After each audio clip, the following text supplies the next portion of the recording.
મિત્રો, અત્યારે આપણે આવી ગયા છીએ આઈ વરુડીના મંદિરે.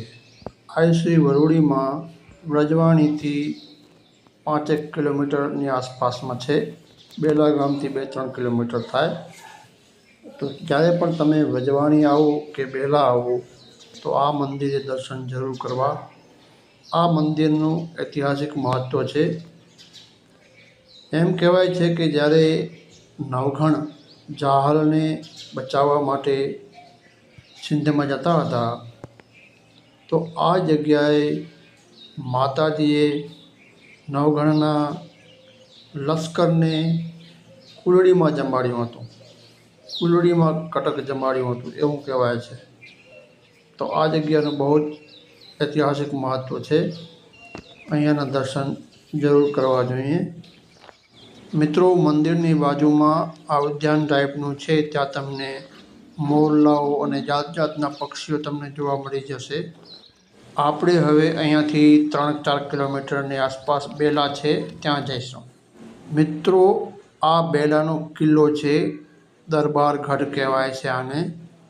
આ લગભગ 450 વર્ષ જૂનો છે. સંવત 1640ની આસપાસ વાઘેલા વંશના રાજાઓએ આ કિલ્લો બંધાવ્યો છે. આ કિલ્લો એકદમ અજેય કિલ્લો છે, જેને કહી શકાય કે આ કિલ્લાને આજ સુધી કોઈ જીતી શક્યું ન હતું. પણ હવે સમયની ગતિ તમે જોઈ રહ્યા છો, એકદમ ખંડેર હાલતમાં છે. રાજાશાહી એક સમયે અહીંયા ફળી ફૂલી હતી, પણ અત્યારે આ હાલત બહુ દયનીય છે. એકદમ ગંભીર હાલત છે.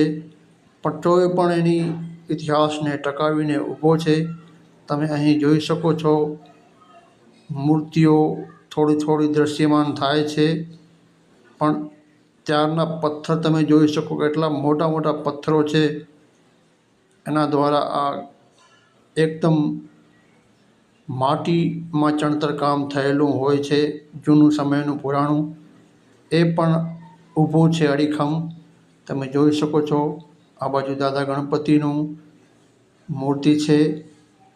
જેમ આપણી સંસ્કૃતિમાં ગણપતિ પહેલાં હોય છે, તો આ ગેટ ઉપર, આ કિલ્લા ઉપર પણ છે.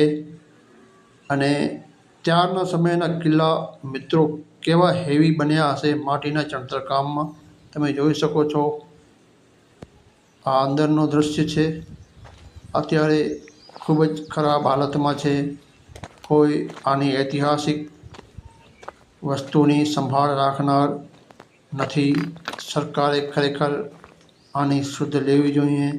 આપણા પુરાતત્વ વિભાગે આની સાચવણી જરૂર કરવી જોઈએ. પણ મિત્રો, ઉદાસીનતા દેખાઈ રહી છે. નહીં તો આવી હાલતમાં આ હોય નહીં. આ જૂના દેશી નળિયા તમે જોઈ શકો છો. આ તમને ક્યાંય જોવા નહીં મળે હવે ભવિષ્યમાં.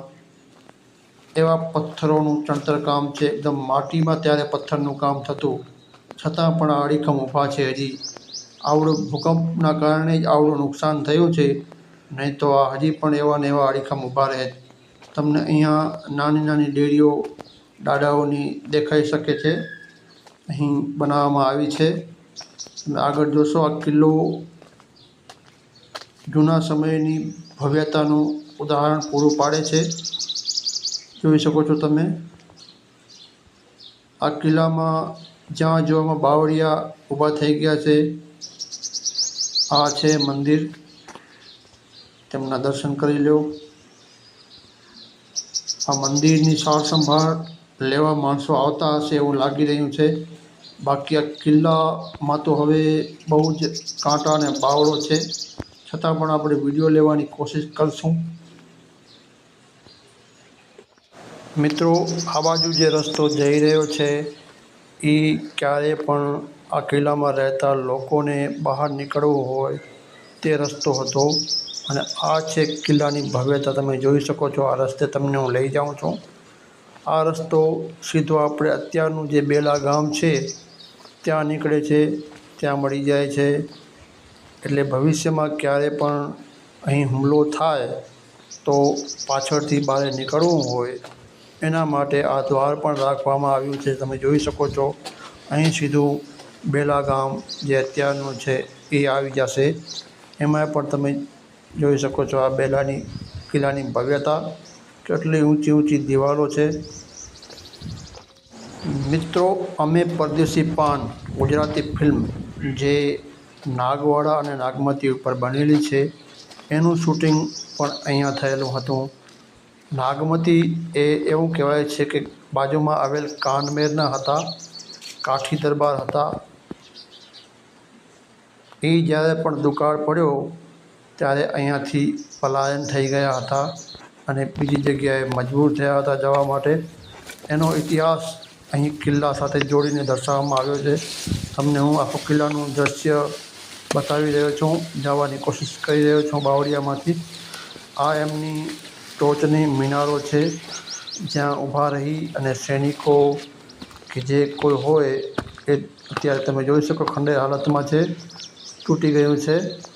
ઉપરથી આખું નજારો તમે જોઈ શકો છો આનો. આ ભવ્યતા કિલ્લાની કેવી રહી હશે તે સમયે તમે જોઈ શકો છો. અત્યારે તો બાવળિયા છે, બહુ ક્યાંય પણ પગ રાખવા જેવી અત્યારે જગ્યા નથી. આ તમને અત્યારનું બેલા ગામ દેખાડી રહ્યો છું કિલ્લાના ઉપરથી, તમે જોઈ શકો છો અત્યારનું બાંધકામ. અને આ છે કિલ્લો. આ કિલ્લામાં ઊભા રહી અને સૈનિકો નજર રાખતા હશે એવું લાગી રહ્યું છે. આ મેન એમના પોઈન્ટ હોય છે આવા કિલ્લાના, જ્યાંથી સૈનિકો નજર રાખી શકે છે અને બંદૂક ગોળીઓનો સામનો કરી શકે છે. આ એમની ફરતી દિવાલ ઉપર હું તમને જઈને દેખાડી રહ્યો છું. આ દિવાલનું બાંધકામ હજી પણ આવડા ભૂકંપ સહન કર્યા પછી પણ અડીખમ ઊભું છે.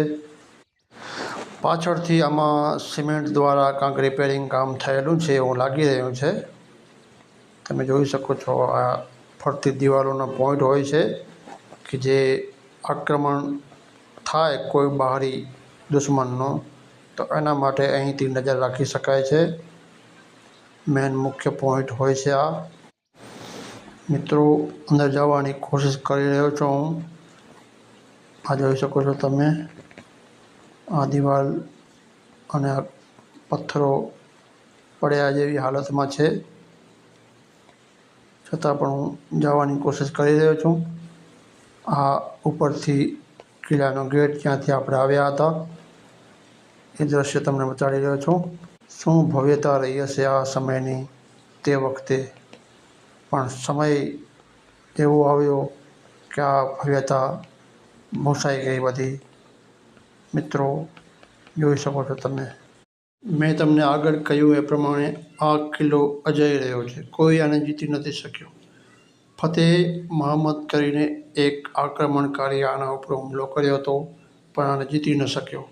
માટે અને આજનું જે ફતેહગઢ કહેવાય છે ત્યાં ગઢ વસાયો, ત્યાં નગર વસાયું. અને આ કિલ્લો તો ફતેહ ન જ કરી શક્યો તે.